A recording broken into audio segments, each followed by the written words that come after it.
Hello, c'est Alexis Tivoli. Je suis acteur porno depuis bientôt 5 ans, j'ai tourné près d'une centaine de vidéos pour une dizaine de productions. Mais aujourd'hui, la personne dont on va parler, c'est toi. Si tu regardes cette vidéo, c'est que tu te poses les questions suivantes. Comment devenir acteur porno? À quoi doit ressembler mon contrat? Comment se déroule un casting? Quels sont mes droits, mes obligations? Comment le métier d'acteur porno va-t-il impacter mon quotidien?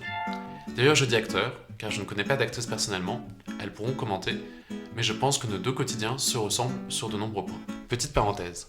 Au cours de la vidéo, je vais utiliser différents termes. Acteur X, modèle, performeur, pour parler d'une même activité. Donc petit moment vocabulaire. On parle souvent d'acteur X ou acteur porno, car c'est le terme qui est compris par le plus grand nombre et qui permet de faire un parallèle avec le même métier dans le cinéma classique. On parle également de modèle, même si ce terme pour moi dénote d'un rapport passif à l'activité d'acteur X, mais il est souvent utilisé par les photographes et par certaines productions étrangères. Et enfin, le terme que j'aime le plus, celui de performeur. Si on prend sa définition francophone, il fait référence à une performance politique, à une performance avec un message fort. Mais si on prend sa définition anglophone, to perform, c'est un terme valise qui regroupe toutes les formes d'expression artistique devant un public, la musique, l'acting ou l'acteur porno. Et maintenant, de la manière la plus exhaustive et la plus objective du monde, je vais essayer de répondre à toutes ces questions. Let's go! D'expérience, je sais qu'il y a autant de débuts dans le porno que d'acteurs porno. Personnellement, je connaissais un producteur qui était barman dans un sauna à Bordeaux et qui m'a proposé de remplir la fiche casting sur le site de sa production. On te demandera des informations personnelles, ton état civil, tes mensurations, mais également liées à tes préférences sexuelles. Ne sois pas dérouté, le contenu de ton travail étant sexuel, il faut que la production soit en mesure de savoir dans quelle scène elle pourra t'intégrer. Mais reste bien vigilant sur la forme et le fond de ce casting.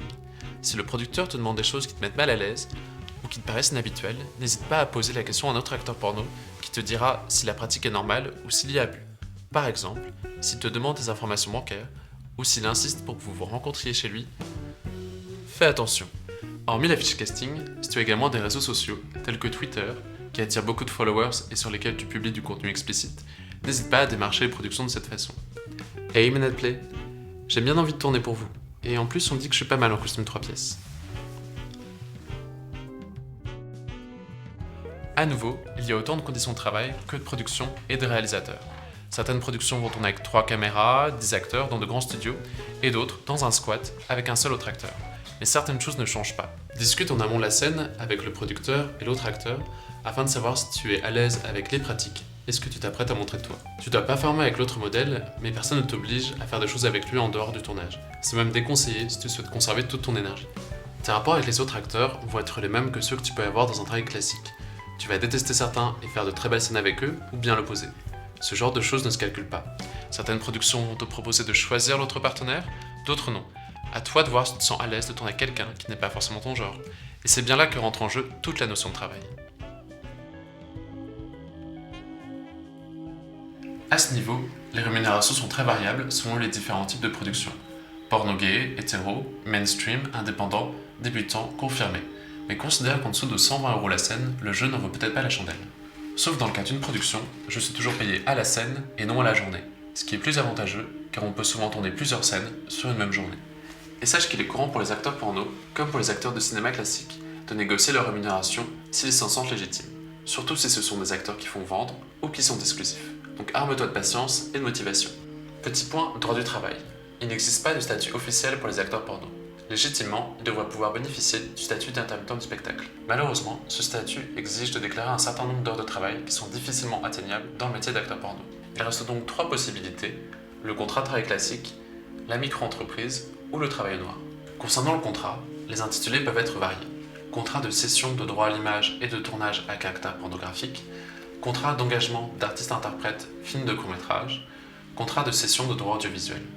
Comme tous les contrats qui engagent deux parties, tu retrouves les informations personnelles de l'acteur, qui est cité comme étant l'artiste ou le modèle, et du producteur de la société de production.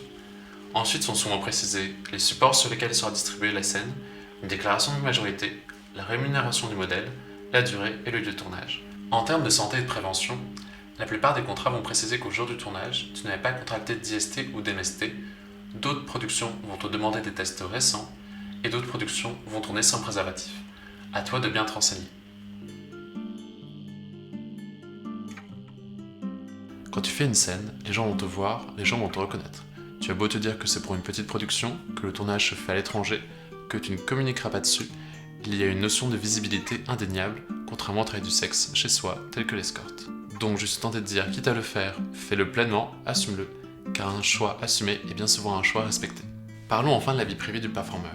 Si je prends en compte mon expérience personnelle, je pense avoir perdu une part de spontanéité et de maladresse dans l'acte sexuel en lui-même. C'est devenu plus dur de se laisser aller au ressenti et à l'échange humain du moment. Je pense également que ça a augmenté le niveau de mes pratiques, je suis devenu plus vocal, plus dominateur, sans pour autant avoir à l'esprit de simuler le plaisir en lui-même. Quant à l'image que j'ai de mon corps, la pornographie m'a permis de gagner en confiance en moi, et également de m'imposer une certaine rigueur en termes de forme physique. Tel un sportif ou un danseur, je dois m'assurer de garder la ligne, d'être tonique et endurant. Ayant passé une partie de mon enfance et de mon adolescence en surpoids, c'est plutôt valorisant. À travers cette vidéo, j'espère que tu peux avoir une meilleure compréhension du métier d'acteur porno, des différents moyens de postuler et de comment cette activité peut impacter ton quotidien. J'essaie d'être le plus exhaustif possible, mais j'ai dû rater certains éléments, donc n'hésite pas à me poser tes questions par mail ou via mes réseaux sociaux, tout ce qui s'affiche à la fin de cette vidéo, et j'essaierai d'y répondre le plus rapidement et le plus intelligemment possible. À très bientôt!